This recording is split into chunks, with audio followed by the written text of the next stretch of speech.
Pawis na pawis pa ako. Ayan.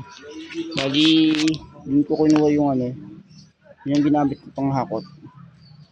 Kasi ito yung mga halaman na bigay sa akin. Ayan. So, ayan. Ito. Ayan. Ayan. Ito. Tapos, tatlong paso, apat na paso pala to. Nakatali lang. Tapos, meron siyang ginseng. Meron siyang ginseng. Tapos, isa, dalawa, tatlo, apat.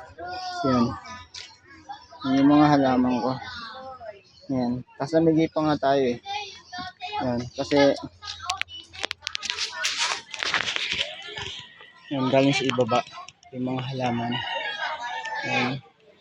Tataniman natin. Sakali, may sarili na akong bahay na maupahan. Dadalhin ko pa rin to.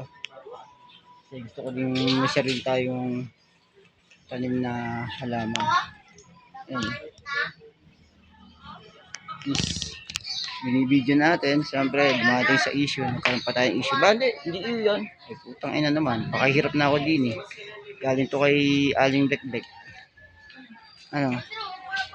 Ayan. So, binibidyo natin.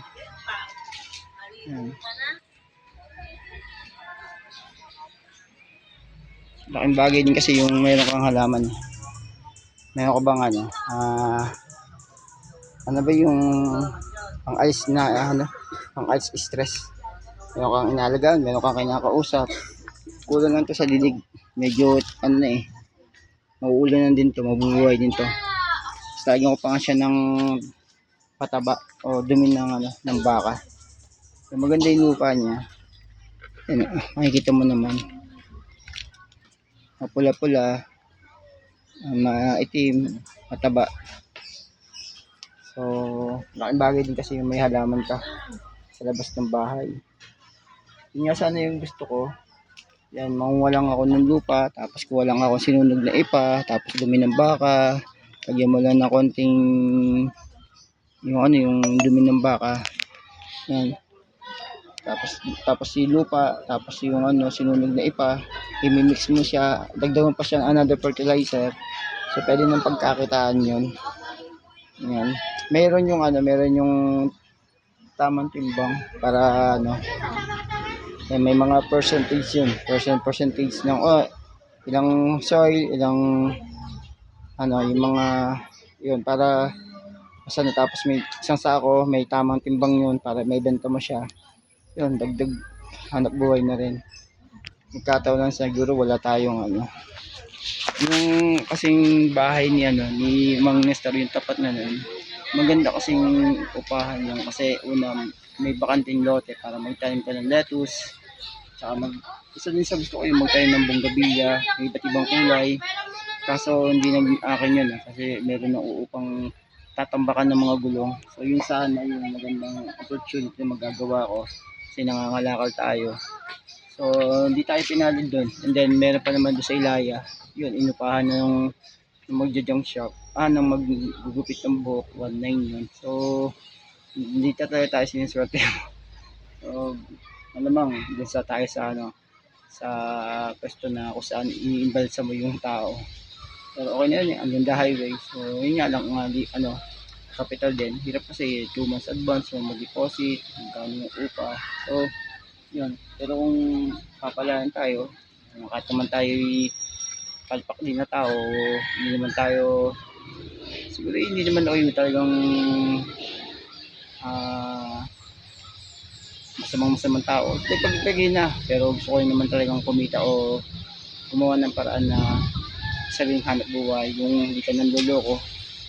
Yung ganun ba, na hindi ka nandalamang pagpagura mo. Hindi naman talaga ako sinuswerte sa mga wedding, sky shatter. Talagang pinaghihirapan ko. Hindi mabilis ang pagtugon sa akin ng panalangin, lalo na sa Panginoon Diyos. Kaya medyo, siyempre yung iba, sinuswerte. Nanalo yung si Pugi. Sa sugal sa scatter, pinapalit. Sayang, hindi ginamit sa mabuti. Ako, pag nagkaroon ako ng gano'n, wala eh. Hindi ako sinuswerte sa gano'n. So, ito, kaunti-unti. Just, kahit paano, yung naglinis ako ng pagigib nung nagbigay sa akin ng pasong ito, kumita naman tayo pambili ng pagkain. Yun, at least pinagpawisan, tapos binili pa to. Yun, nagmay-ari ito si Aling Bekbek.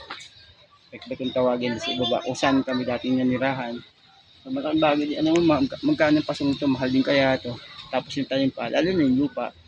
So kung may bakanting lote ako, marami akong mapuproduce na pambenta din ng sinunog na balat ng palay, tapos yung lupa, tapos yung dumi ng baka, tapos lalagdagan pa natin ng isa pang ah, maging fertilizer. So pwedeng hanap buhay na rin yun. So hindi tayo pinapalad talaga eh.